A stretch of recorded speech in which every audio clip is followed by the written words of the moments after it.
Este episodio de La Trinchera es traído a ustedes por Vitola Caribe. Señores, ustedes saben que yo soy un aficionado de la guayabera. Desde el 2015 he estado impulsando el movimiento internacional de Viernes Guayabera porque estoy convencido que nada enaltece la elegancia y la potencia caribeña mejor que una guayabera a la medida hecha con fino lino. Pues mucha gente me pregunta dónde conseguir una. Y hoy les tengo que decir que si necesitan una buena guayabera para usted o de regalo para algún macho de alto valor, el lugar es Vitola Caribe. Esta compañía puertorriqueña está trayendo guayaberas de alta calidad, con lino y telas elegantes. Las guayaberas Baratex que le venden a los turistas en el viejo San Juan no cuentan para Viernes Guayabera. La de Vitola Caribe sí cuenta. Incluso, como la guayabera y el estilo de Vitola es como tal un modo de vida, Vitola Caribe organiza eventos de degustación de rones, cigarros, buena conversación y pueden hasta hacerse guayabera a la medida con su Sastre Master. Yo tengo varias guayaberas de Vitola en mi rotación y les digo que me encantan por la calidad y el entalle. Me hacen parecer como un primer ministro latinoamericano. Así que únanse al movimiento Viernes Guayabera yendo a vitolacaribe.com, auspiciadores oficiales de este programa y de Viernes Guayabera.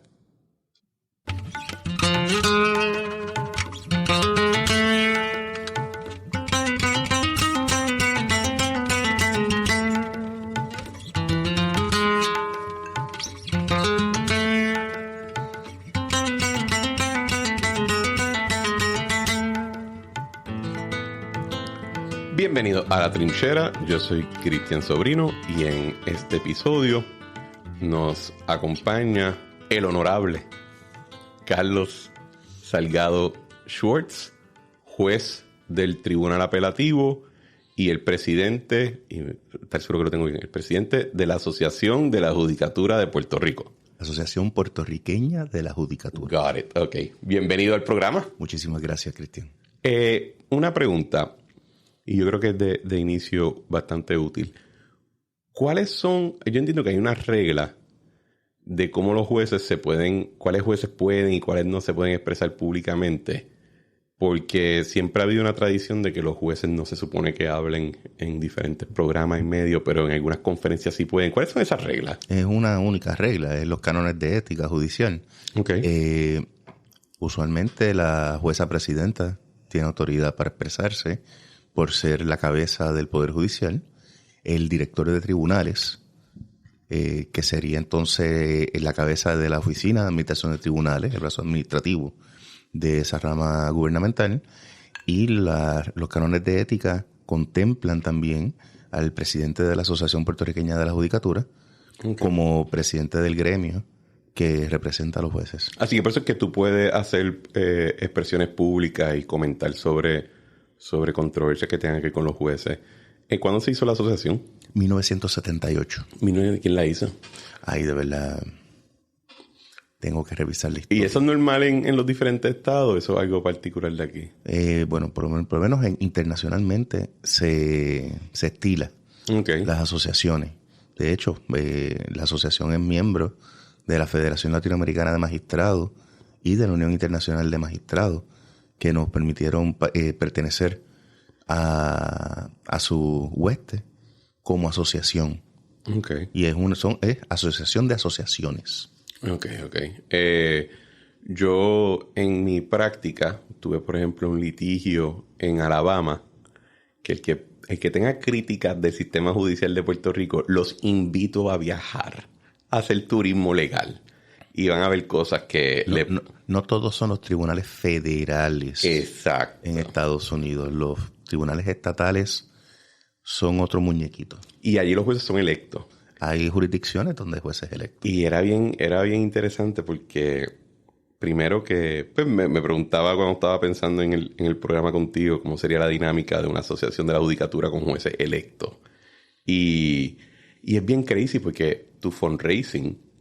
para las campañas te lo hacen abogados que están ejerciendo en casos delante de ti y por lo menos te puedo decir que en Alabama o en ese county no habían reglas prohibiéndolo. Yo lo que hice fue que entonces contratamos como otro counsel a el que acababa de ganar la elección para ser fiscal del county y estaba un año en lo que juramentaba, así que lo teníamos allí velando a todo el mundo de que no hubiese foul play. Bueno, yo en esta última semana estuve leyéndome unos cuantos libros de The Lincoln Lawyer. Ok. Y esa historia es en California. En Los Ángeles se eligen los jueces. Uh-huh. Y por lo menos en la historia, lo que dispone es que el abogado de defensa toma como punto de estrategia qué argumentos va a utilizar ante el juez, dependiendo de si el juez pues va a la reelección o no, si el juez había sido fiscal o no y si recibe contribuciones de la Asociación de Fiscales o la asociación o el Departamento de Justicia que le hacen fundraising a ese magistrado. Ya eso es como que un capítulo adicional en la Escuela de Derecho que uno tendría que atender, porque ya es un aspecto que es extralegal. Sí. Ya no es un asunto que tenga que ver con el derecho aplicable o con que se velen los derechos constitucionales. Ya es un asunto que tiene que ver con los intereses privados de un ciudadano y ya ahí entonces estamos entrando en arena movediza. Yo encuentro que yo creo que en Puerto Rico tenemos un concepto. Puerto Rico tiene una población saludable de abogados, pero no creo que necesariamente existe una relación clara de la ciudadanía con la judicatura como tal. Y hay una imaginación de la judicatura como casi como estéril, en el sentido como en un cuarto estéril de operación. Y cuando tú miras otras jurisdicciones, el concepto de resolver conflicto y controversia judicialmente no está anclado en un concepto estéril del juicio. También aquí en Puerto Rico lo que he visto es un cambio de paradigma ciudadano con el propósito de entender la labor judicial. Se ha cambiado de la analogía justicia es el proceso Uh-huh. a que justicia es el castigo. El resultado. El resultado, y no necesariamente es eso. Ok. Profundiza eso un poco.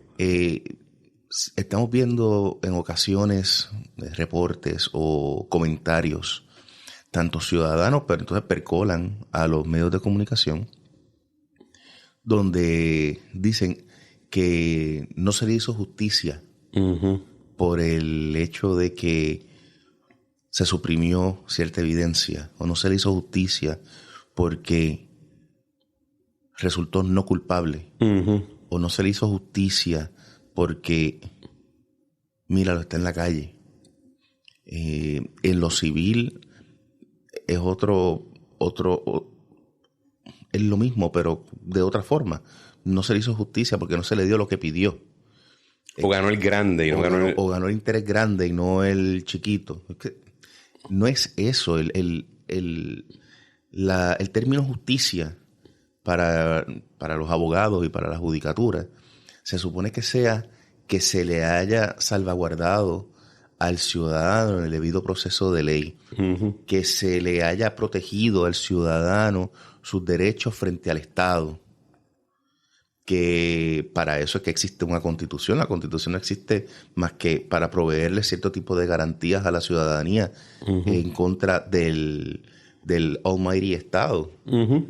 Y esto es parte de lo que nos enseñaron a nosotros en derecho constitucional, tanto federal como criollo. Uh-huh. Y es ese proceso lo que establece la justicia. Tener su día en corte no significa tener su cadena perpetua. Tener su día en corte es que vaya el ciudadano al tribunal y vayan los testigos al tribunal y se enfrenten unos a los otros de la forma, ¿qué puedo decir?, cortés, dentro del litigio de un testigo declarando en contra de un acusado unos hechos, y de ahí entonces se llega a un resultado, sea por el Tribunal de Derecho o sea por jurado. Eso en el agregado es justicia, no el resultado. El resultado es parte del proceso judicial. Sí. Yo creo que ¿Verdad? En la sabiduría bíblica, de ahí es que viene la frase de la venganza es mía, dice el Señor. Uh-huh. Y tiene que ver con... Y yo a veces lo hablo cuando doy charla o algo sobre el tema de, mira, señores, la justicia es de Dios.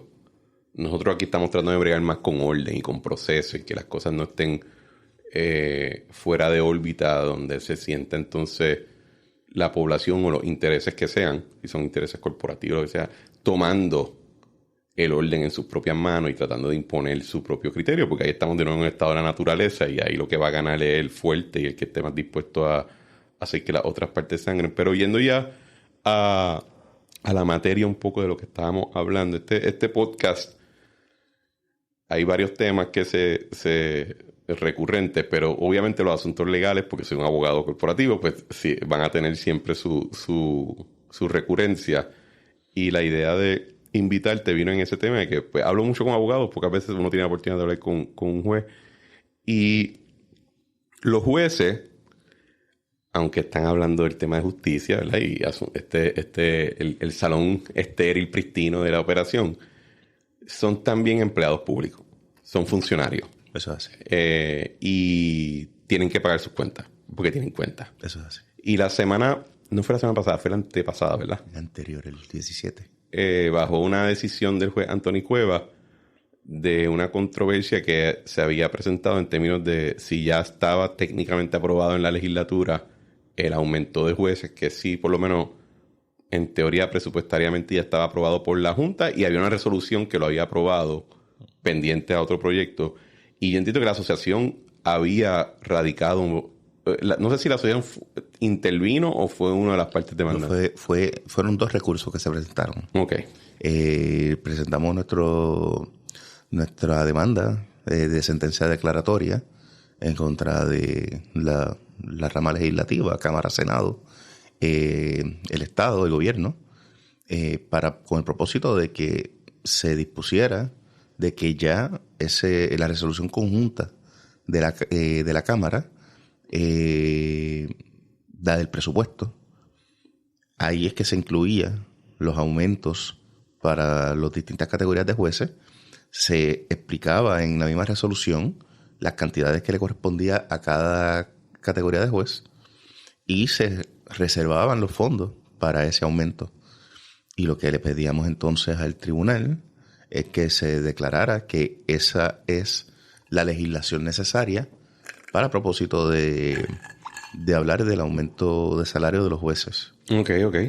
Porque, pues definitivamente lo que estábamos encontrando es que el proyecto para enmendar la ley de la judicatura y trabajar las cuantías de salarios enmendadas en ese artículo 7.001 de la ley de la judicatura, pues estaba encontrando entonces cierto tipo de resistencia, si podemos hablarlo de esa forma, o de intervención de las ramas políticas de gobierno, pero teníamos que previamente ya la misma legislatura había aprobado el presupuesto con las cuantías incluidas.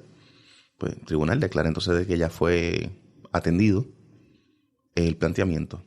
Yo creo que yo no tengo las limitaciones que tienes tú, ¿verdad? Pero esencialmente la legislatura, creo que particularmente en la Cámara, había tomado de rehén el asunto diciendo si quieren...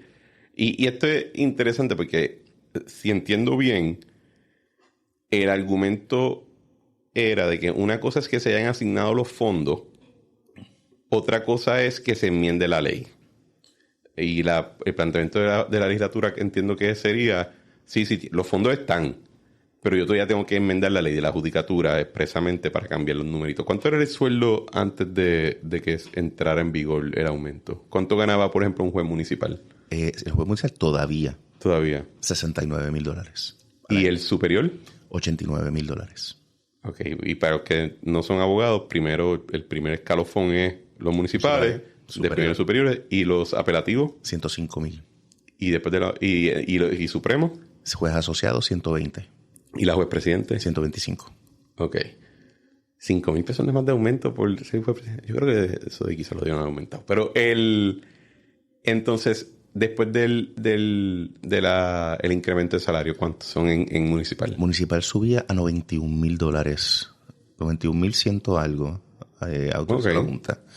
Los jueces superiores a 118,000. Okay. Los jueces del Tribunal de Apelaciones a 130. Okay.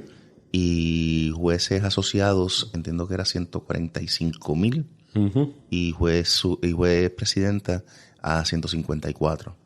Okay.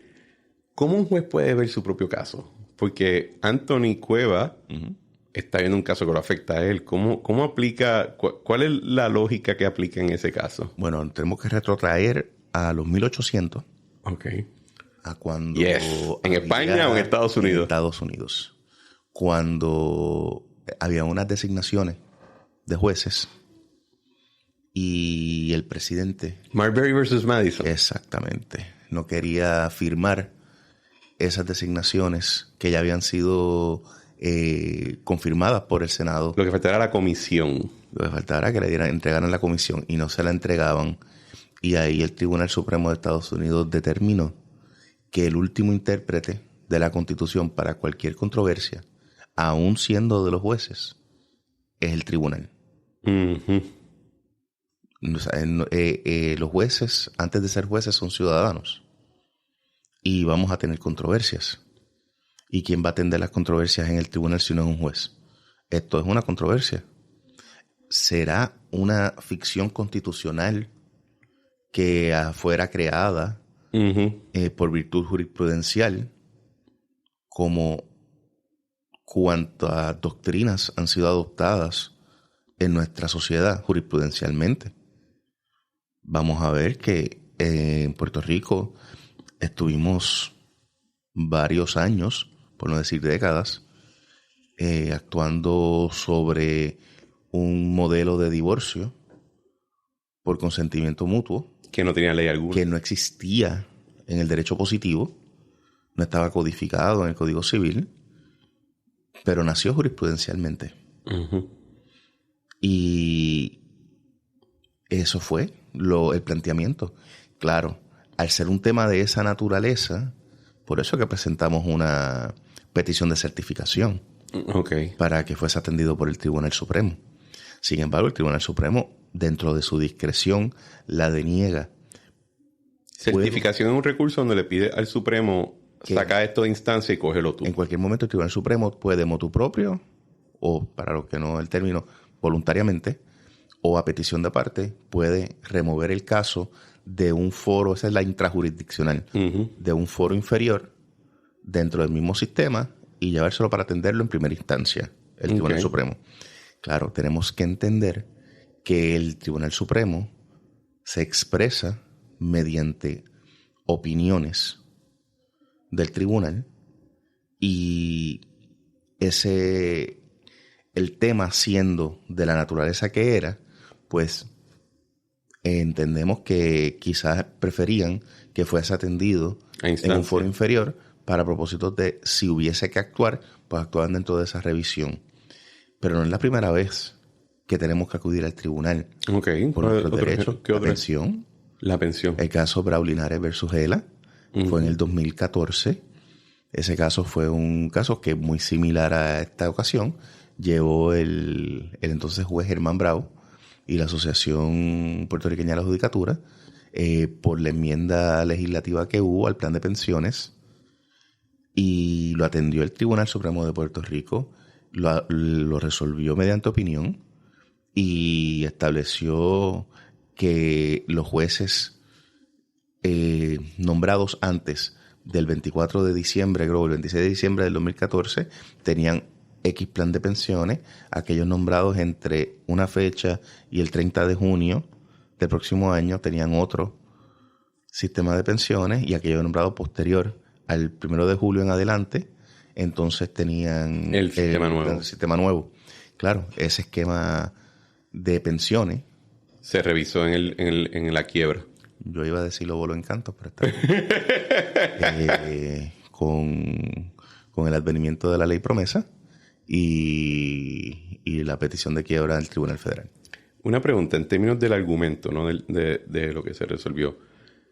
Hay un caso que era de la época de Aníbal Acevedo Vilá, como gobernación, que era un caso del CRIM, de un cambio, y la controversia era que en la resolución de la legislatura aprobó una resolución de presupuesto y el dinero que le asignaban al CRIM no concordaba con la fórmula que estaba en ley. Entonces, lo que decide el tribunal, probablemente pensando en su presupuesto, ¿verdad? Era que no, si tú vas a hacer un cambio de fórmula, tienes que enmendar la fórmula. No puedes hacerlo mediante el proyecto de presupuesto, porque el proyecto de presupuesto solamente puede tener asignaciones. Y obviamente pues eso afectaba también porque es el de la UPR, que si los fondos estatales especiales, tenía un impacto general presupuestario. Yo he dicho que ese caso limitaba tanto la facultad legislativa de hacer enmiendas mediante el presupuesto que quizás podía ser una de las razones que llegamos a donde llegamos en términos fiscales del gobierno. Y lo que yo encontré curioso de la demanda de ustedes es que no vi una discusión necesariamente en la resolución del juez, en la orden del juez, tocando ese tema, porque hasta cierto punto pues le da un traste a esa jurisprudencia que decía tienes que primero enmendar la ley y entonces puedes hacer la asignación que tú quieras. Pero si está la ley ¿cómo era esa la lógica? Lo que pasa es que ahí tú tienes un planteamiento en cuanto a una fórmula particular y tienes que enmendar la fórmula para entonces hacer las asignaciones si no machaban la fórmula con la legislación. Aquí no tenemos fórmula, tenemos una cuantía. Okay. Lo que pasa es que también estamos viéndolo desde lo que es el punto de la situación actual fiscal de nuestro país, bajo los auspicios de promesa. Y es que, como hemos visto desde el 2017 en adelante, legislación que no tenga el visto bueno de la Junta, que no tenga el grading que le tiene que dar, para los efectos yo lo digo como revenue neutral, pues entonces la Junta lo veta. Pues cuando se presenta el proyecto, para no esperar a que sea aprobado o no se utilice como excusa que no ha sido evaluado por la Junta, pues nosotros procedimos entonces a enviarlo a la Junta para que fuese evaluado. Okay. Y de hecho, en el primer proyecto que se presenta el año pasado, en diciembre del 2022, teníamos números que eran diferentes a los que finalmente la Junta autorizó. Pero eso fue por diseño. Era para que la Junta entonces evaluara. Estos son los números que me están dando. Estos son los números que vamos a autorizar. No hay problema con esos números. Como yo digo en mi oficina, dale para adelante. Pues sigue el trámite legislativo. Y entonces, cuando se autoriza el presupuesto, como tiene insumo la Junta de Supervisión Fiscal, pues entonces la Junta dice, pues mira, vamos a poner este dinero, que lo que falta es el otro trámite, vamos a ponerlo aquí en reserva en OGP. Ok. Para en lo que se termina el trámite legislativo. Y pues entonces, estas son las cantidades para cada juez municipal, para cada juez superior, para el impacto es este, y ahí están los números. Y ahí también estaba la cantidad que había sido designada para la implementación del plan de retribución del Poder Judicial.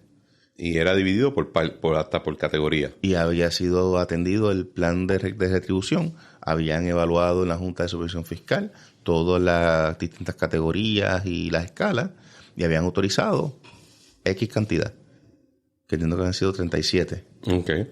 Y estaban para eso. Una vez certificaron el plan de retribución, se liberaron esos fondos y entonces se están utilizando en el pago de salario para los empleados. ¿Y eso ya se llevó a cabo? Sí, eso se llevó a cabo. Pero esa fue la primera excusa en junio para no atender el proyecto, era que tenía que entrar en vigor primero el plan de retribución del Poder Judicial. Okay. Pues no hay ningún problema. Entró en vigor en el verano. Es por eso que estaba parado en el Senado la discusión. Allí mismo se presentó el PDLC 1292 en el Senado. Y lo presentó el mismo presidente del Senado. Y lo aprobaron, sin enmienda. La situación comenzó a empeorar cuando se pasa a la Cámara. Cuando cruza la rotonda para el otro lado del Capitolio. Y pues ahí entonces es que hubo pues, varias situaciones. En el entretanto, pues mire, sí, se aprobó el presupuesto. Estaba aprobado el presupuesto desde el 30 de junio. Así que el planteamiento era que al aprobarse el presupuesto que tenía las partidas y que se aprobó por la Junta y que me imagino que parte del plan fiscal, pues la interpretación que ustedes le daban como demandante era, pues ya la ley en esencia se enmendó. Ya la ley especial para que habla sobre algún aumento salarial para los jueces ya fue aprobada. Uh-huh. Aprobada, una resolución concurrente o conjunta, aprobada en Cámara y Senado, firmada por el gobernador, es ley. Que es ley hasta el 30 de junio de este próximo año.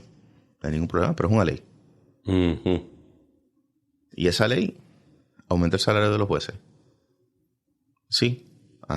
Véase la Constitución. Es como si se aprobara un aumento del sueldo del gobernador en el presupuesto. Es como si se aprobara un aumento del gobernador en el presupuesto. ¿Y si en el próximo presupuesto no se incluye el aumento? Por eso le dije, véase la Constitución, donde habla que el sueldo de los jueces no puede ser reducido mientras están en funciones. ¿Y si la Junta lo hace? Ahora entonces entramos en otro terreno. Exacto. Que no ha sido todavía interpretado. Que sería interesante ver, porque yo creo que obviamente yo tuve una relación muy íntima con la ley promesa y con la Junta, ¿verdad? Tenemos conocimiento.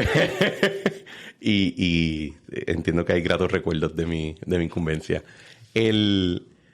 ¿Cómo ustedes como jueces, ya a nivel individual, ¿verdad? ¿Cómo ustedes lidian no con la Junta? La Junta... La juez presidente tiene también... Ella se reúne con la Junta, eso me consta. Tú has tenido reuniones en la Junta, en representación de la asociación, pero ya más cuando estás tocando la sustancia de controversia que tienen que ver con gobierno. ¿Cómo afecta promesa, esta cuestión de los planes fiscales? ¿Cómo eso afecta el proceso de ustedes de a veces ver las controversias? Es que no es tan...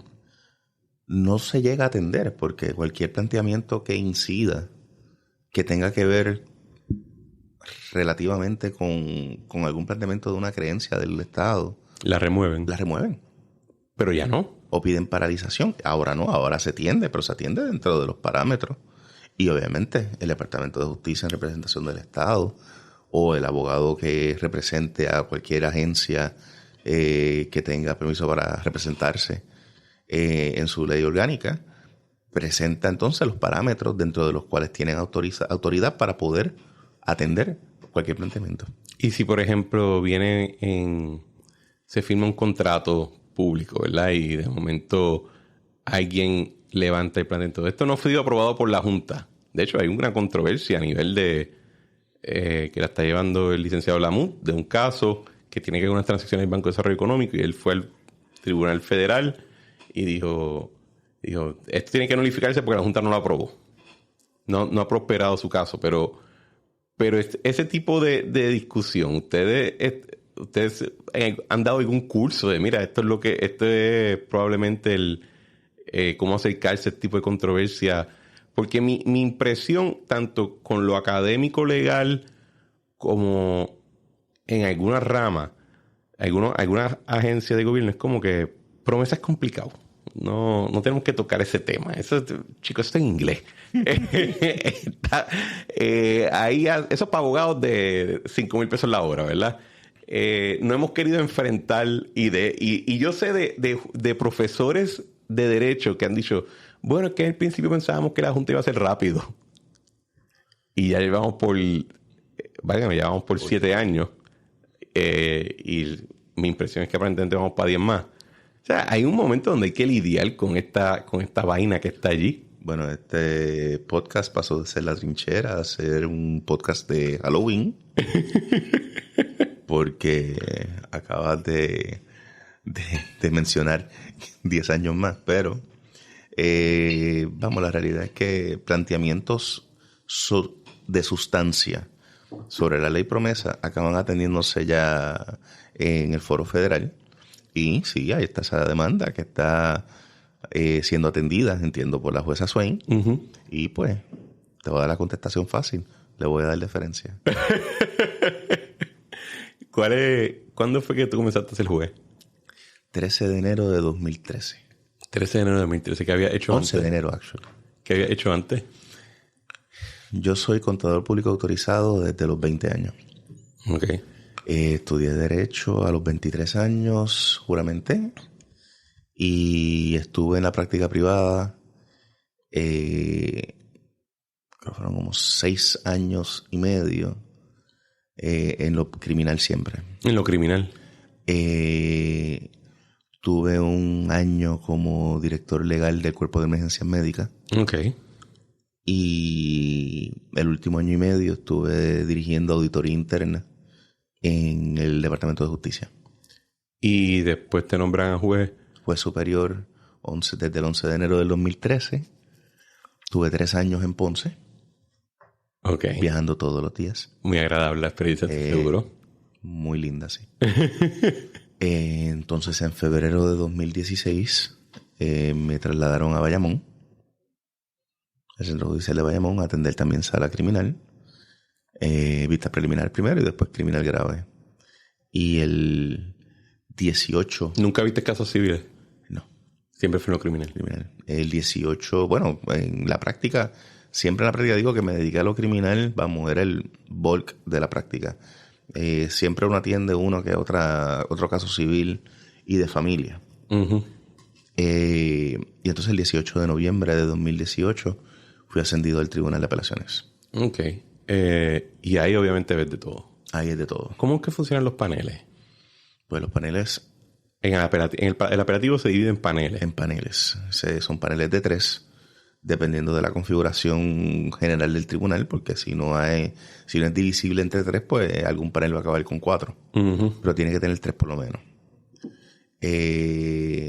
Los presidentes de panel son... O sea, ya no es dedeo ni es identificado por el juez administrador o por la jueza presidenta. Son los jueces más seniors del tribunal. Ok. Excepto el panel 1. El panel 1 siempre está presidido por el juez administrador. ¿Cuál es el panel 1? El panel 1, el primer panel, ahora mismo lo preside Roberto Sánchez Ramos. ¿Pero qué es lo que lo distingue? ¿Qué es el panel 1? Okay. No tiene ninguna... No tiene jurisdicción especial ni nada. Okay. Ni está dividido por regiones. Okay. Ahora es todos estos paneles. El panel 1 está presidido por el juez administrador. Del panel 2 en adelante, por seniority. Y todos los años hay una tómbola donde se seleccionan los componentes de todos los paneles. Ok.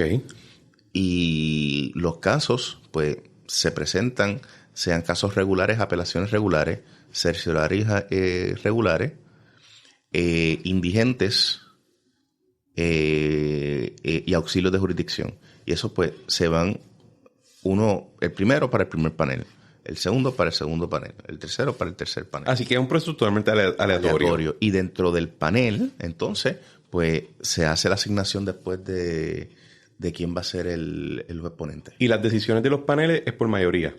Por mayoría, sí. ¿Y cómo es esa dinámica? Lo que quiero es que la audiencia pueda tener un concepto de cuál es la vida de los jueces, ¿verdad? En el sentido de... Ustedes se reúnen, sí, se dividen los casos, pelean. O sea, ¿cómo funciona esto? Bueno, nos reunimos. Hay una reunión para discutir casos que ya están perfeccionados, que ya están maduros para atenderse. Y nos reunimos y tenemos la discusión sobre el punto de vista de cada juez. Yo he estado en paneles donde pues somos todos criminalistas.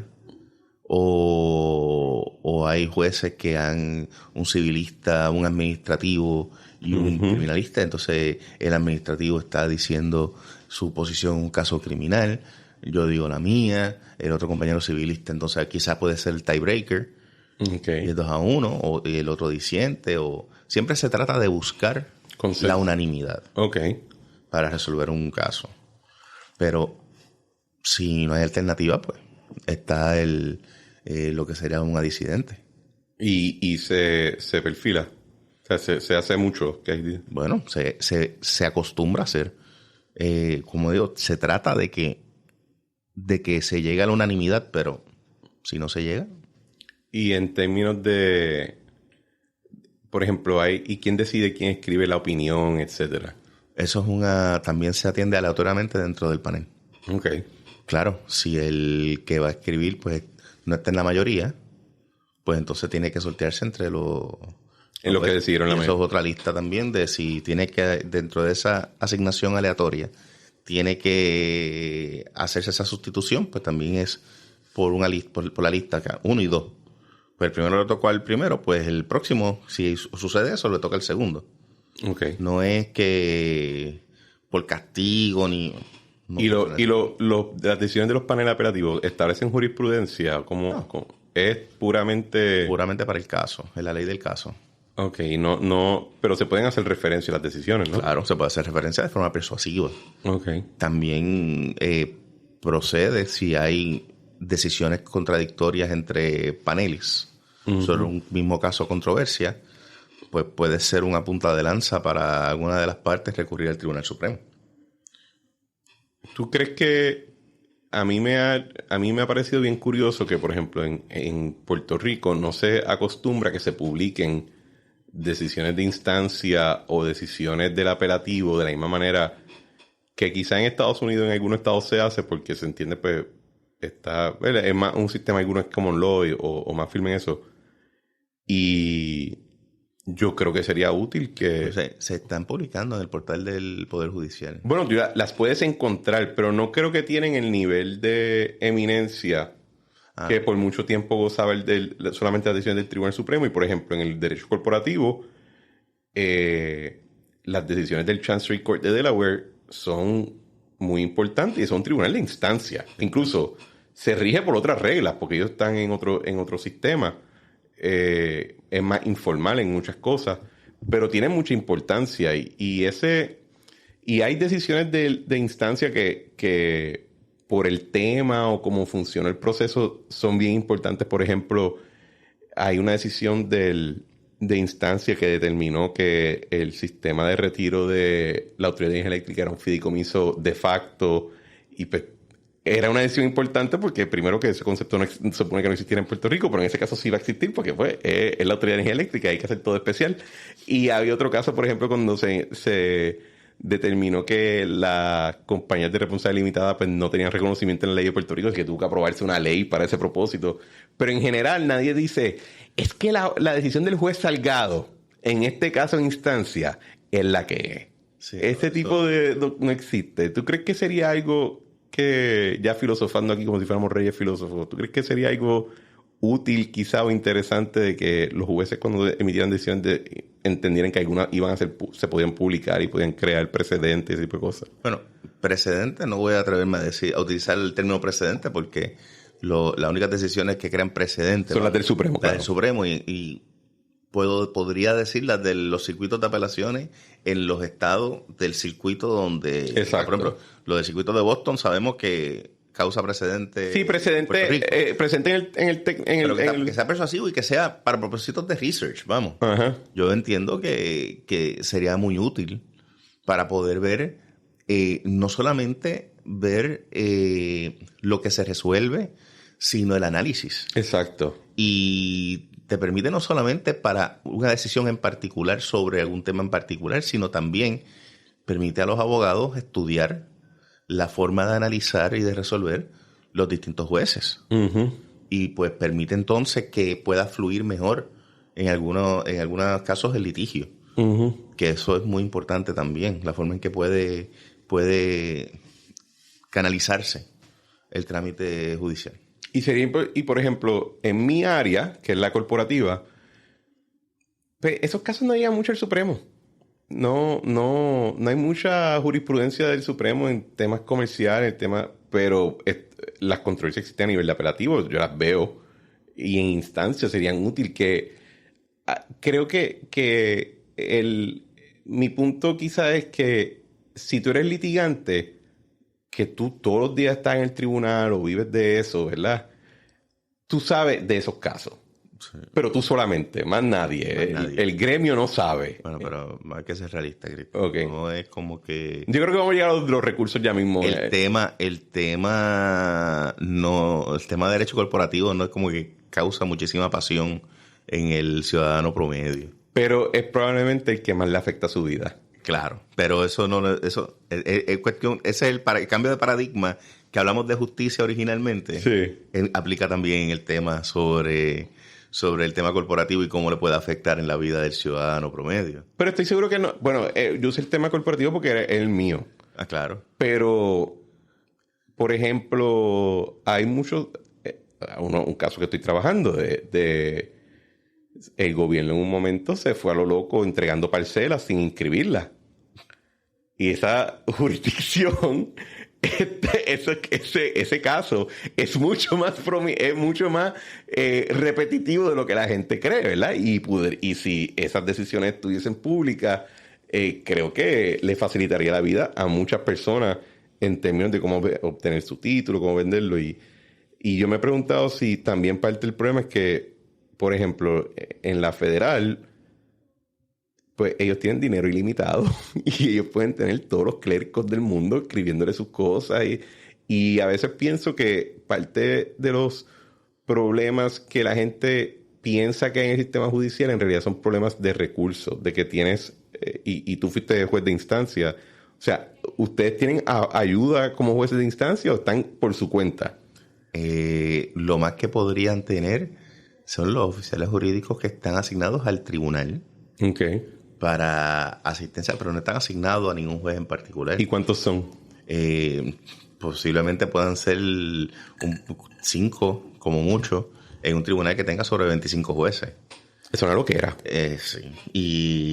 Y pues eso provoca, pues sí, mire, los jueces usualmente, y esa crítica que siempre se escucha de, vayan a las 2 de la tarde al piso 8 del Tribunal de San Juan y mire que no, las oficinas, las salas están apagadas.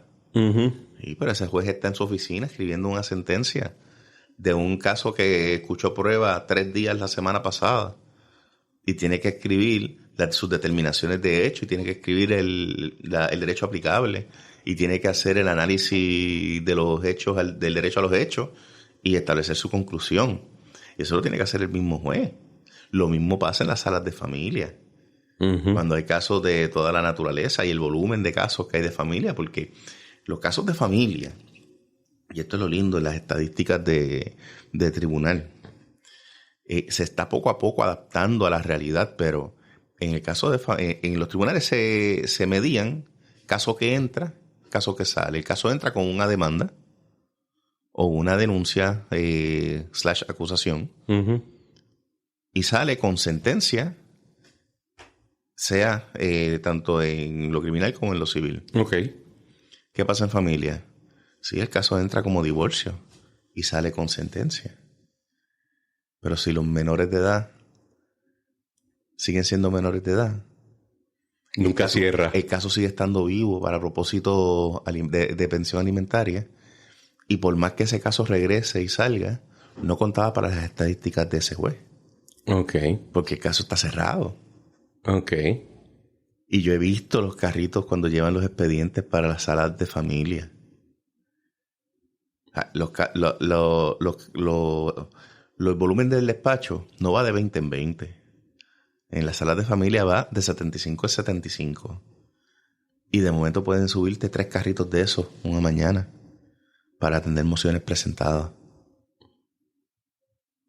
Y hay que atender esas mociones, abrir sala, atender público, recesar. Cuando uno va atrás en lo que las partes se preparan para algún caso, seguir atendiendo mociones para volver a sala y volver a atender público.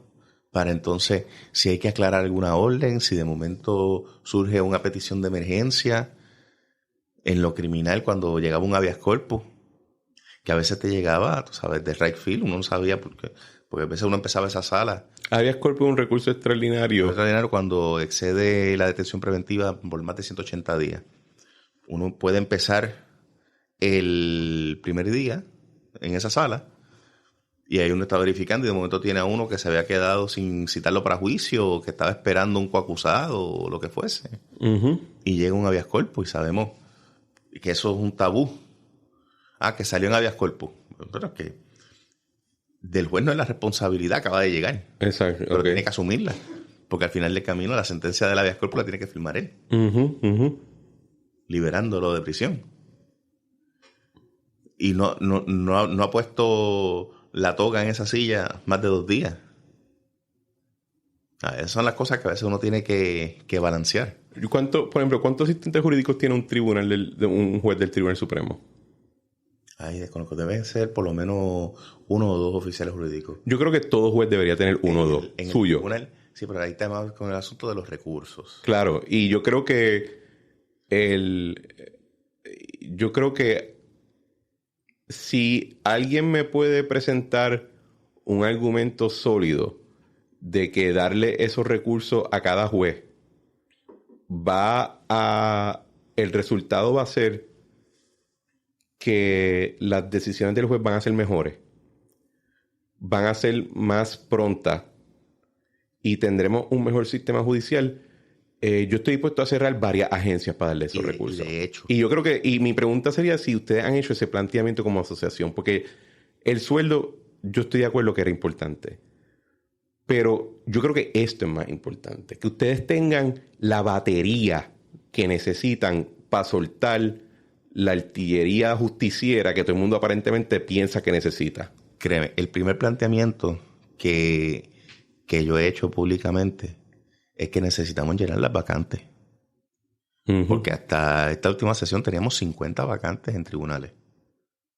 Y sin hablar de fiscales. Entre todas las categorías de jueces, porque tenemos una vacante en el Supremo, teníamos vacantes en el apelativo y tenemos muchísimas vacantes en juez municipal y superior. Y obviamente el trámite de que sean designados esos jueces es importantísimo porque le añades a la carga de otro compañero. Porque los casos tienen que atenderse. Sí.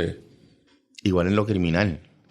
Si le añades casos a la sala pareja, a la sala próxima a la que no tiene un juez, tenemos el problema de que eso no le da más attention span al juez que se queda con todos los casos. No le abre su caja de herramientas para ver 2 juicios simultáneamente. Puede ver 2 juicios el mismo día, si son 2 juicios cortos, o puede atender un juicio por la mañana y un juicio por la tarde. Pero de 8 a 11 puede ver este caso en particular. No puede ver 2 a la vez. Uh-huh. Y eso lo que provoca es retraso en otros casos. Uh-huh. Y sí, ha provocado retrasos. Y había jurisdicciones que tenían unos atrasos que han sido atendidos y se crearon unos planes de trabajo para poder atemperarlo. En la región de Mayagüez se ha reducido la cantidad de juicios pendientes. Y yo he participado de ese plan de trabajo. Uh-huh. A mí me asignaron, porque también a mí me asignaron casos en Mayagüez. Ahora mismo yo estoy atendiendo unos casos en el Tribunal de Mayagüez, estando yo en el Tribunal de Apelaciones, y no me han relevado de mi carga en el apelativo. Pero tengo mi carga de trabajo controlada, que me permite entonces ir a atender un juicio por jurado en primera instancia. Tú como apelativo puedes bajar con un permiso especial de la jueza presidenta. Ok. Y participaron otro juez del tribunal, que ahora está en el Tribunal de Apelaciones, también participó cuando era juez de primera instancia en ese proyecto para reducir la carga en ese tribunal.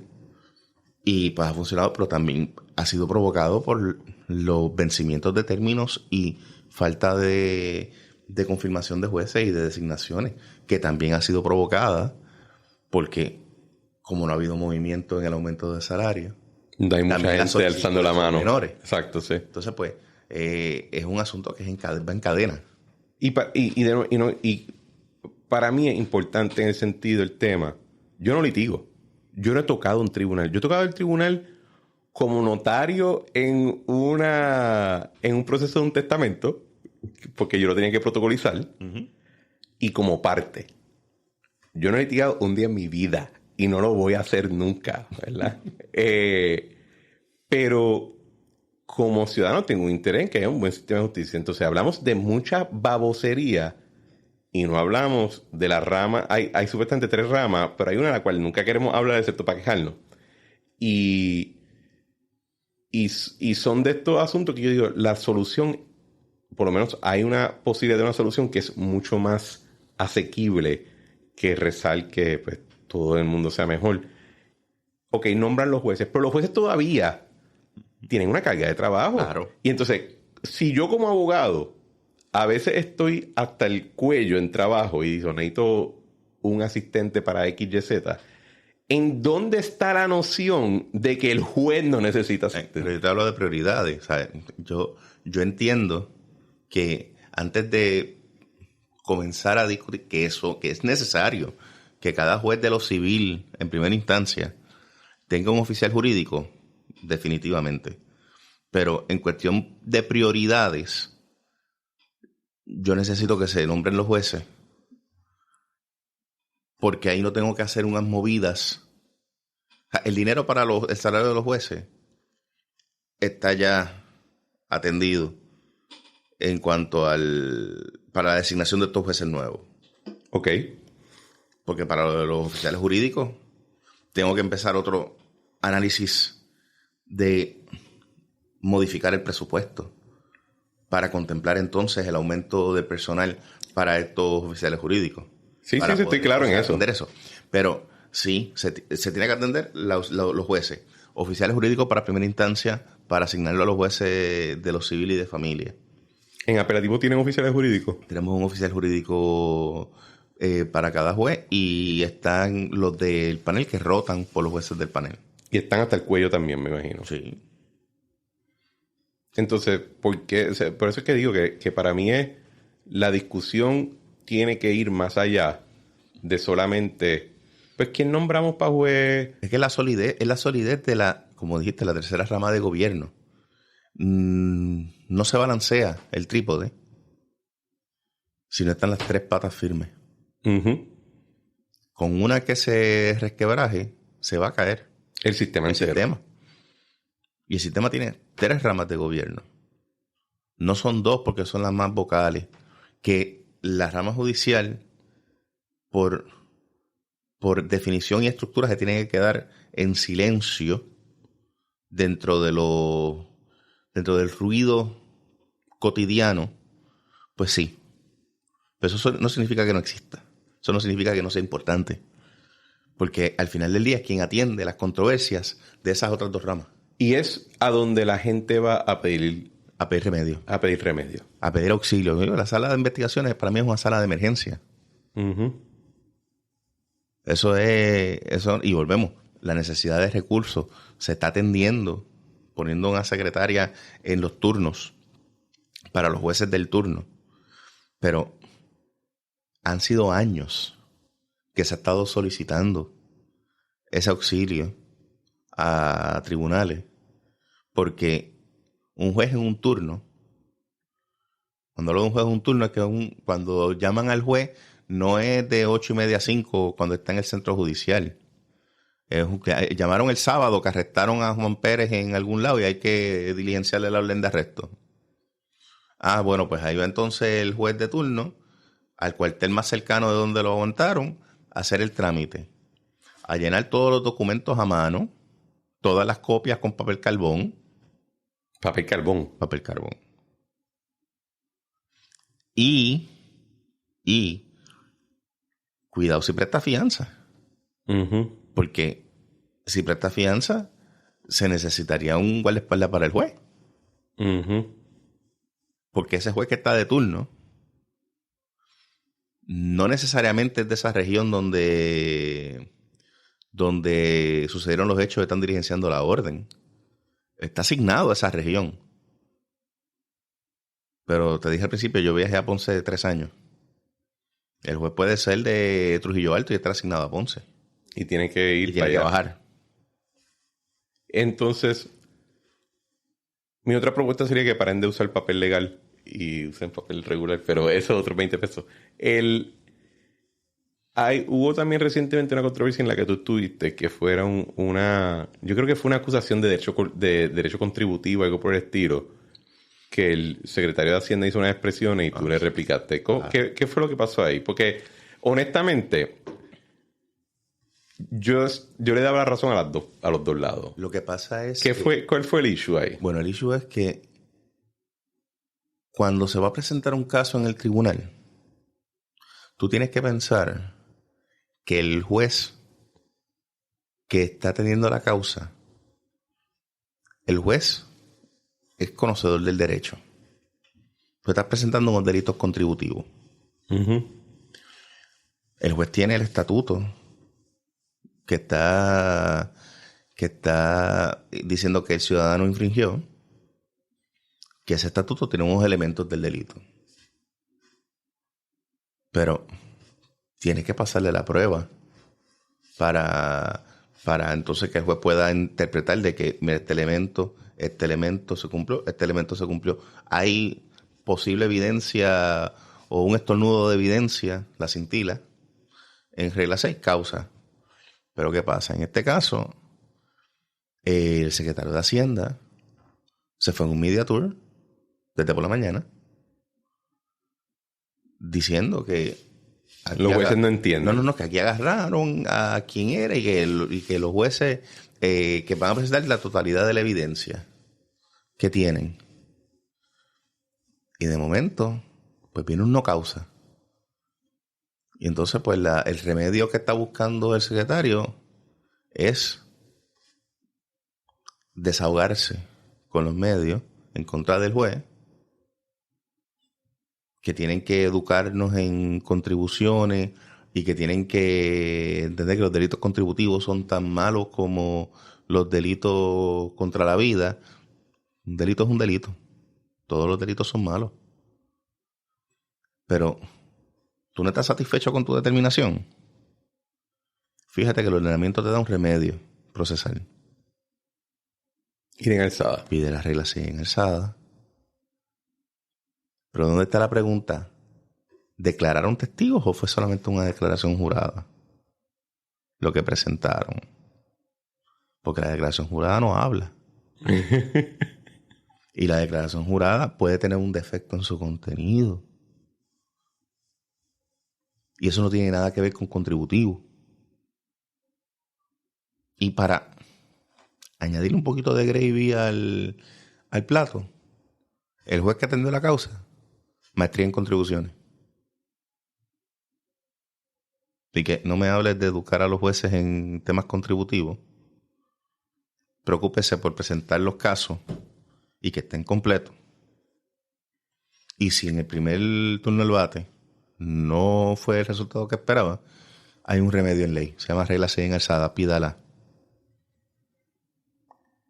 Pero sí creo que hay... No sabía que tenía maestría en contribuciones el juez. Punto relevante en la discusión. Pero sí... Yo sí veo que el derecho se está complicando aún más. Y hay una área... De hecho, ayer...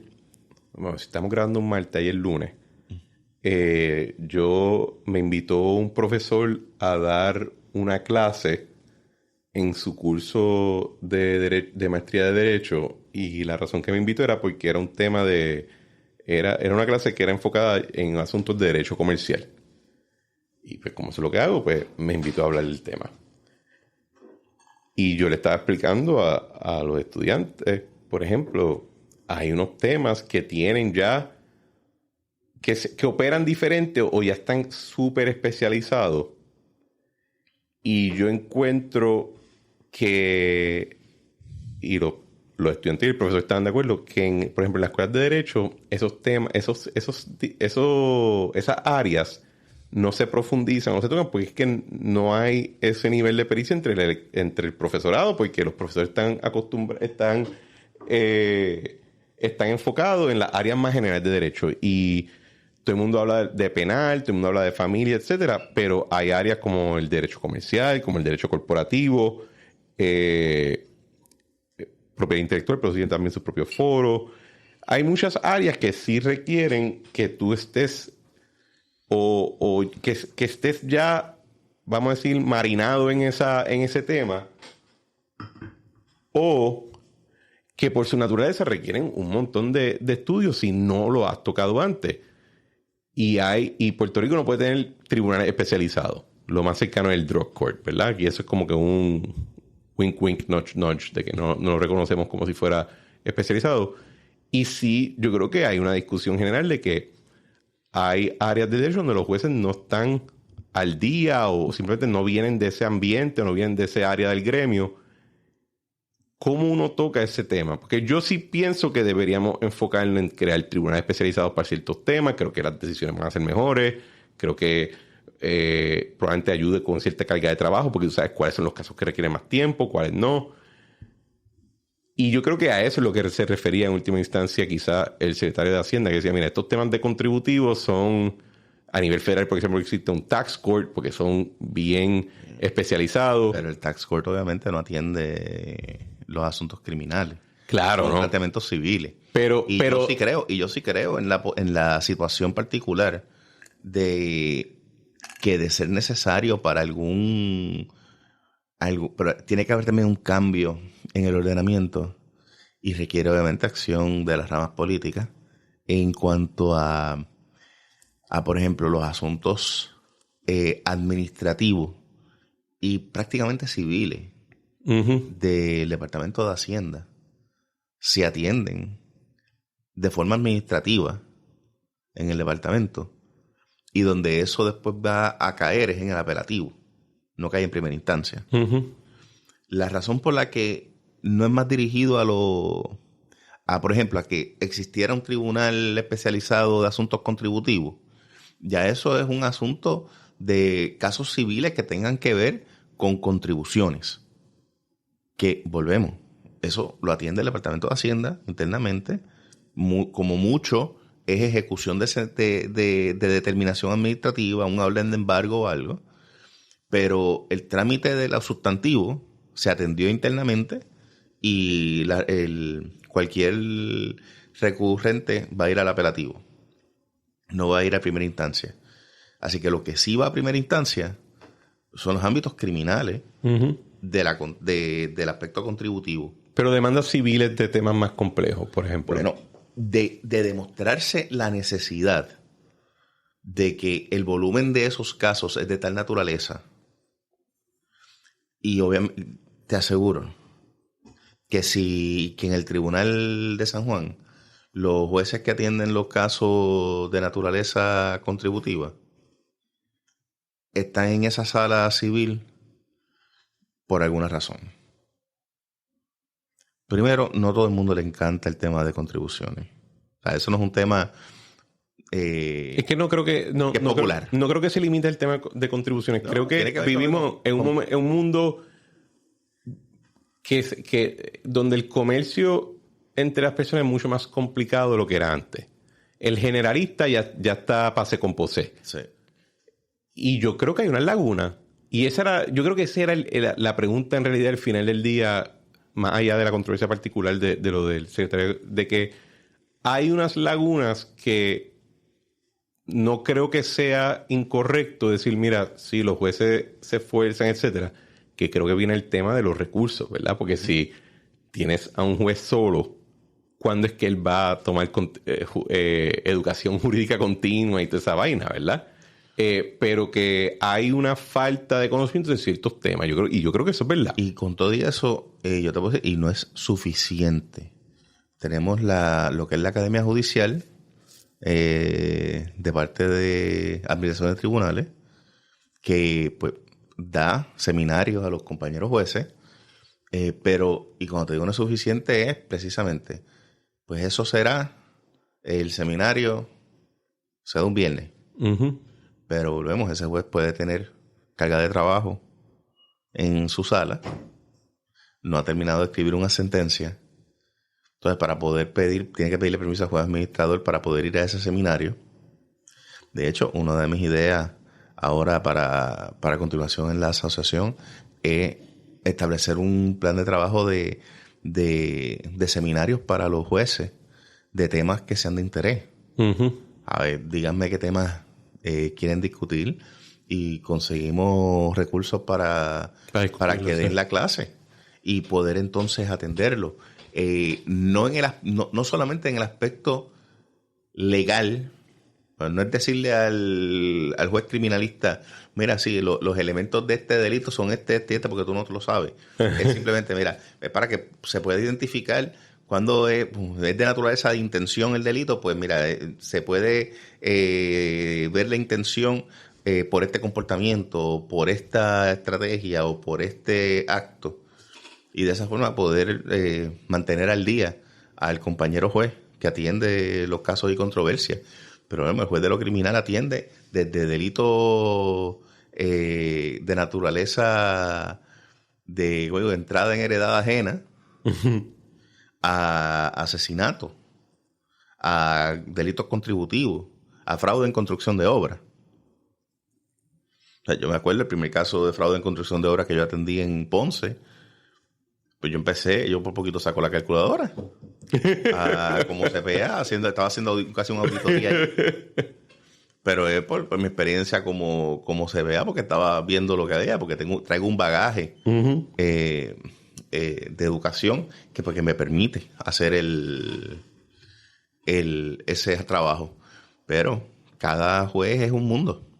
Y pues si tiene algo que le falte, pues se le debe proveer el curso, el seminario que requiera. Y sí, está la Academia Judicial, como te dije, pero necesita recursos. Hay que atenderlo poco a poco y necesita recursos. ¿Cómo se siente la asociación del tema de las vistas televisadas? Para darte un adelanto, yo creo que deben prohibirse, pero ese soy yo. No es que se cierren las salas, son públicas, pero yo no creo, pero yo, y lo he discutido antes en el podcast, yo creo que en tiempos donde la sociedad está más mediatizada y todo es más transparente, hay veces que hay puertas que se tienen que cerrar. Y televisar el juicio o procedimientos de regla 6, etcétera, creo que afectan el proceso. Nota que creo que hemos televisado 1 o 2 juicios en sus méritos. Todos han sido regla 6, entonces lo que se ha televisado mayormente. Regla 6 y vistas preliminares. Y yo tengo mis reservas en cuanto a televisar regla 6 y vista preliminar. Es simplemente estamos exponiendo la prueba públicamente. Cuando supone que llegue un jurado eventualmente. Exacto. Crea un issue mediático que se convierte en ocasiones en un circo. Y crea más tensión a veces en la sala. No es que nos opongamos a que haya esta apertura para la ciudadanía, para ver los procesos, pero ciertamente crea una situación donde está poniendo la seguridad de los jueces en riesgo. Uh-huh. Está poniendo las partes en riesgo. Está presentando evidencia sensitiva que a veces solamente se veía en sala y lo ven las partes. Sale entonces en pantalla por la naturaleza del proceso. Y pues... Y a los abogados los ponen en riesgo también. Y a los abogados los ponen en riesgo. Sí, PECAM, que se llama el Programa Experimental de las Cámaras en Sala, tiene una buena iniciativa, pero vamos, yo el primer juicio que yo vi en mi vida fue el de O.J. Simpson. Yo me acuerdo de ese tiempo. Y el juicio de O.J. Simpson lo George Ito, me acuerdo. George Lance Ito. Y ese caso fue... empezó en enero y terminó en octubre. Pero lo que estaban transmitiendo era el juicio. Ese jurado estaba secuestrado. Ese jurado estaba en un hotel guardado, sin televisión. No le permitían, el periódico se lo censuraban. Y no tenían acceso a los medios. Y protegieron la identidad de los jurados porque no se veía en la cámara los jurados. Pero va a llegar el punto donde aquí va a haber un caso que vaya a atenderse de esta forma y entonces puede complicar el procesamiento por un asunto extrínseco al proceso. En esa balanza sobre la publicidad hay que ver cómo se maneja y cómo se atiende. No voy a hablar del caso en particular, pero recuerdo ver uno y ver los abogados cómo se comportaban. Y yo había estado en juicio. Yo no había estado como litigante, estaba más como de asesor del litigante. Y había visto uno de estos abogados litigando. Y yo me acuerdo mirarte y decir, tú no litigas así, caballo. O sea, ¿qué es esto? Era un performance. Era un performance. Era como LA Law. Era como Law and Order. Y yo no creo que necesitamos que el sistema judicial se convierta en un reality show. No, hay una razón. O sea, no es entretenido. No es... Y de hecho, yo le aplico lo mismo a la legislatura. Yo creo que no se debe televisar las vistas de la legislatura. Yo creo que hay cosas que se deben proteger hasta cierto punto porque la televisión vulgariza muchas cosas por su naturaleza. Y creo que el efecto en la rama judicial de estar televisando estos casos, porque X medio pidió que se televisara. Si tú quieres cubrirlo, envía a alguien. Exacto. Nadie te está prohibiendo entrar a la sala. Tú puedes hoy ir al tribunal, sentarte en el tribunal, en la sala, y tú vas a ver todos los juicios que tú quieras. No te votan. Uh-huh. Creo que hay una regla en algunos casos, sí, pero no te van a votar. La única... la regla de exclusión de público en sala, en los casos criminales, es cuando hay menores de edad envueltos. Que tiene que ver con algo de... naturaleza Exacto. Sexual. Y, o sea, delito contra la indemnidad sexual. Y cuando hay casos con agentes encubiertos. Exacto. Por la protección de la identidad. De la identidad y de la seguridad de la gente. Other than that, las vistas son públicas. No es... A nadie se le está coartando el derecho. Y si fuese porque la sala está tan llena. Pero solamente están vacías. Que no cabe nadie. La sala está vacía. Pero al Tribunal Federal sí le respetan su espacio. El Tribunal Federal no puede haber cámara. A ellos sí le respetan el espacio. Yo tuve un caso donde no transmitieron mi etapa del proceso y yo tuve la sala llena todos los días. Pero ciertamente es crear un espectáculo donde no lo hay. Son temas tan y tan sensitivos a veces. Y hay cosas que se pasan en los tribunales que no lo entienden las personas que están viéndolo. Porque son legos, ¿no? Porque son legos. De hecho, aunque el caso fuese por jurado, hay etapas procesales de ese juicio que se atienden en ausencia del jurado. Uh-huh. Para que no se confundan con el análisis o las argumentaciones o las determinaciones que hace el juez en sala. Es un tema que tiene que estudiarse muy minuciosamente, con un ojo crítico. Va a haber la objeción de todos los medios de prensa. Porque, y los entiendo, ellos entienden que esto es una gran victoria para la libertad de prensa.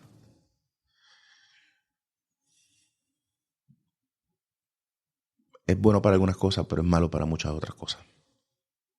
Y creo que el elemento de seguridad no se puede subestimar. Y el elemento de seguridad es importantísimo. Porque, bueno, cuando no han conseguido la foto por otros medios, los programas de chisme en este país ponen la foto del screenshot de la pantalla de la transmisión del juez. Y eso afecta a la seguridad de los jueces.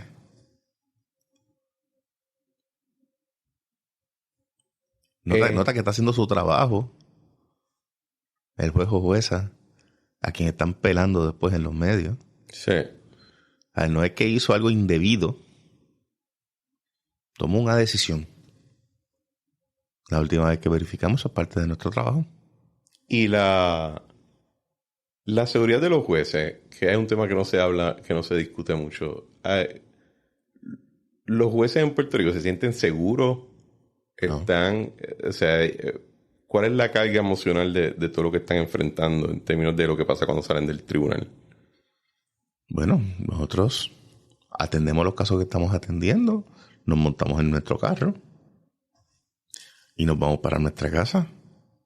No tenemos eso que se dice de que tenemos alguaciles, que tenemos policía. Nada que ver. Y volvemos, nosotros nos ven la cara todos los días. Cuando estamos en instancia.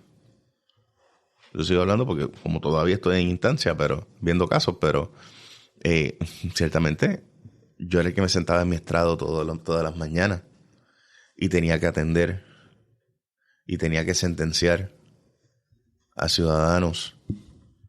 Y allí estaban sus familias, sus parientes, sus panas, sus amigos. Y siempre uno tiene que tener rodillas fuertes.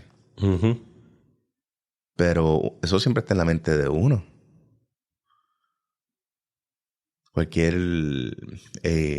Y no son las amenazas que en redes sociales pueden decir que tal juez hizo tal cosa. A veces hablan mucho y hacen y no claro, hacen nada. Claro. Pero afecta. Sí. Y eso es una situación que uno tiene que, al momento de entrar a sala, uno tiene que limpiarse la mente y que nada de eso te afecte. Porque la decisión la tienes que tomar libre de cualquier preocupación y resolver a base de la evidencia. La gente, yo creo que yo me puedo identificar como alguien que ha recibido muchas amenazas en su vida pública, ¿verdad? Y como tú dices, hay algunas que son una bobería que dice, pero de en cuando te llega una que es, voy a romper la puerta roja de tu apartamento y voy a matar a tu gato Chinita.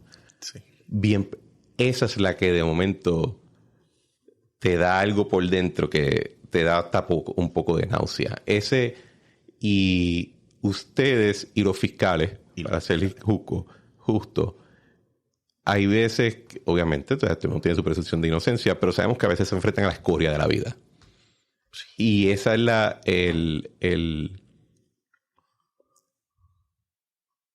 siento que no se toma en serio. Si no se toma en serio a veces para los que somos, los que estamos en los puestos políticos como tal, ¿verdad? Los puestos públicos, hay una sección del gobierno que está enfrentándose a eso todos los malditos días. Yo entiendo que los fiscales se arriesgan muchísimo. Y el riesgo de los fiscales, cuando estaban en su argumento también sobre el aumento, que hablaban, el riesgo no era lo de investigar la escena. Olvídate de cuando investigas la escena. La escena está llena de agentes del orden público. Ese no es el problema.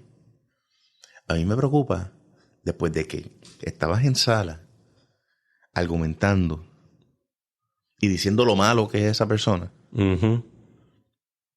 que después tú tienes que llegar a tu casa solo. Y que estás llegando a una familia a veces. Y tienes a tu familia en la casa. Okay. Y tú estás haciendo tu trabajo. O sea, el hecho de que tú estés argumentando, mire, esa persona es malo, malo, malo. Está bien, ese es el argumento tuyo en base a la evidencia que tienes en tu expediente. El abogado de defensa va a argumentar lo contrario. Y que tú fuiste abogado de defensa y que tú sabes... Claro. Claro. Y uno va y esto es lo importante. Dentro del esquema, porque siempre está esa pregunta cuando uno es abogado de defensa. ¿Y cómo tú representas a esa persona? Ser la escoria de la vida no está tipificado como delito. A él se le está acusando de unos delitos y nuestro sistema provee para que se le prueben. Si lo prueban bien, si no, también. Ese es el sistema. ¿Tú piensas que a los jueces le estamos pidiendo que lleven a cabo un rol que va más allá del juez? Te voy a dar un ejemplo. Hay, yo creo que críticas que yo suscribo donde se dice, oye, aquí parte de los issues que tenemos es que a los policías les pedimos en algún momento que se convirtieran también en trabajadores sociales, que no es lo que son. Y yo creo que a los jueces le aplica también esa crítica que, o sea, el juez es juez de derecho, no está necesariamente llamado a crear la armonía familiar en casos de familia incluso el juez no tiene que rehabilitar a nadie o sea, en un caso penal, ¿verdad? En el caso penal, quien está obligado a la rehabilitación es el Estado. Pero tú entiendes que hay ese tipo de discusión donde quizás los jueces le están pidiendo que vayan más allá que lo que es su rol, que es que se pide, se lo visualizan como que van a resolver el problema. Y no es eso. Adjudicamos la causa controversia. Si una persona delinque y se le encuentra culpable y se le sentencia, el Estado es el que tiene que rehabilitarlo. El Estado es el que tiene que proveerle entonces los talleres y todos los asuntos de modificación de conducta en las instituciones penales o en probatoria que se supervise.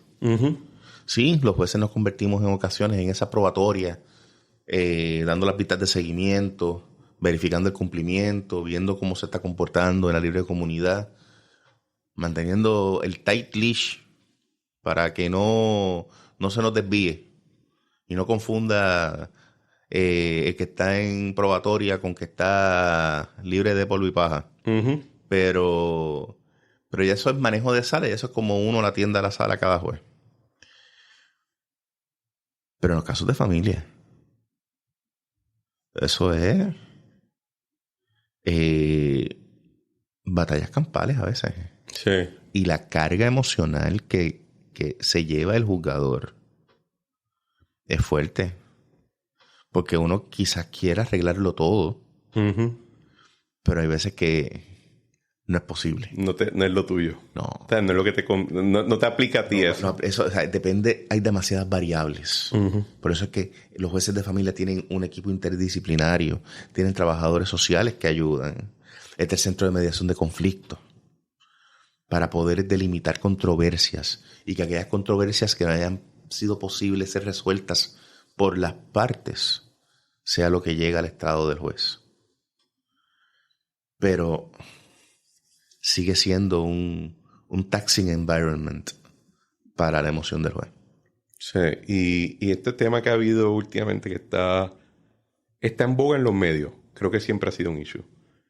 Este tema de, no sé si lo sabes, hay un estado de emergencia contra la mujer ahora mismo. Y que creo que hubo un momento, si no me equivoco, donde una controversia es que, y está enfocada en una juez. En una juez que había, creo que, algo de la probatoria, de una orden de protección o algo. Como si ella fue la que mató a la persona. No fue un orden de protección. No fue una probatoria. Eso fue un caso de una jueza en Caguas que no había encontrado causa para arresto. Y la orden de protección la estaba atendiendo otra jueza. Ok. No la tenía ella. Los hechos fueron los siguientes. La señora va al tribunal, va al cuartel, disculpa. El agente la envía al tribunal para que pida una orden de protección. Va al tribunal, la atiende jueza A. No le expide la orden de protección ex parte, que es solamente sin escuchar a la otra parte. Uh-huh. La cita y ordena citar a la otra parte para una fecha futura. Al otro día, vuelve la persona al cuartel y entonces es que van donde un fiscal. Uh-huh. Y el fiscal entonces ordena la radicación de la denuncia. Se presenta la denuncia de los hechos relatados por la perjudicada. No se configuraron los elementos de una infracción al artículo 3.1 de la Ley 54.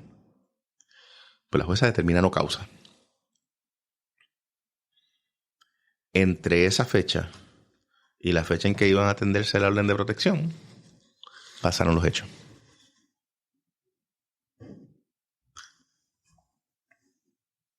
Eso fue una explosión aquí.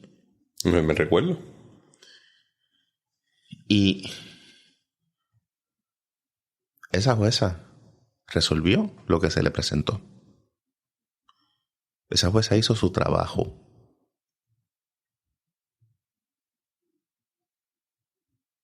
La jueza no tiene que... ¿Qué va a resolver la jueza cuando esta señora salió de donde estaba y qué pasó en su casa? Son la responsabilidad de la jueza. Uh-huh. Pero la querían culpar a ella como si ella fue... Claro. Como si ella fue la que lo hizo. Como si ella fue la que lo hizo, y no es así. No es así. Y en aquel momento la defendí. Porque tenemos que entender que al tribunal se va a presentar, y desde ese punto en adelante, pues levantamos este planteamiento. Oiga, estás enviando a las perjudicadas solas. Desde ese punto en adelante hay un fiscal que tiene que estar presente, ya sea en sala o de forma virtual, uh-huh, para que pase la prueba. Porque volvemos. Si tú envías solamente a la gente que no es abogado, ella no sabe qué argumentar. Ella sabe lo que vivió y ya. You have to know what buttons to push. Sí. Y de esa forma presentas tu caso. Pero si lo presentas incompleto, te van a determinar no causa. ¿Y cuál es el remedio? Tiene un remedio. Bajo una vista de regla 6 en alzada. Oiga, pero pedirle a una víctima que haga eso es incorrecto, es injusto. El Ministerio Público tiene la regla 6. Regla 6 en alzada. Vista preliminar. Vista preliminar en alzada.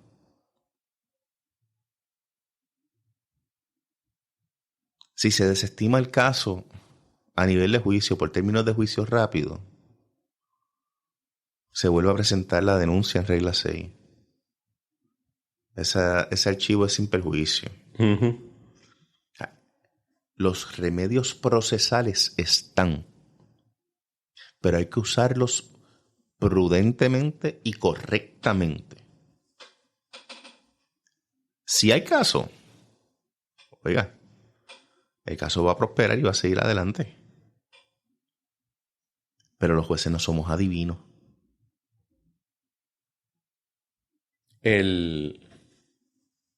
Yo creo que con eso podemos terminar la frase no somos adivinos.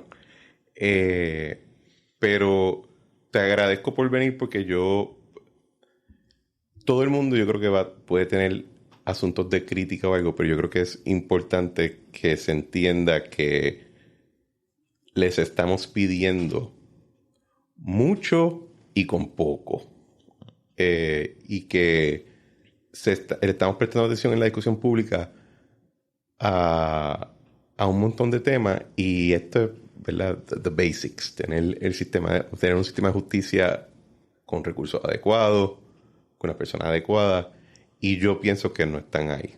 Y creo que En parte es falta de discusión.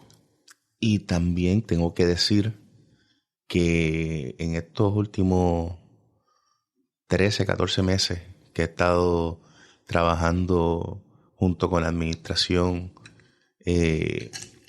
para lograr la meta de la justicia salarial de los jueces, puedo sí dar fe de que tanto la jueza presidenta como la Oficina de Arbitración de Tribunales están esforzándose para poder tener el sistema de justicia que necesitamos y que merecemos.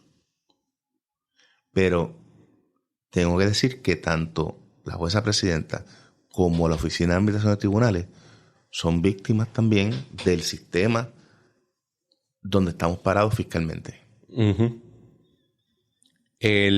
No son adivinas y no son magos. Exacto. Y las cosas, if you want nice things, tienes que pagar por ellas. Y creo que es justo y necesario ponerle quizá un poquito de luz, ¿verdad? Del espacio de... Esto no lo escuchan unas cuantas mil de personas. Así que, juez Carlos, el honorable Carlos Salgado Schwartz, gracias por venir a La Trinchera. Muchas gracias por invitarme, Cristian.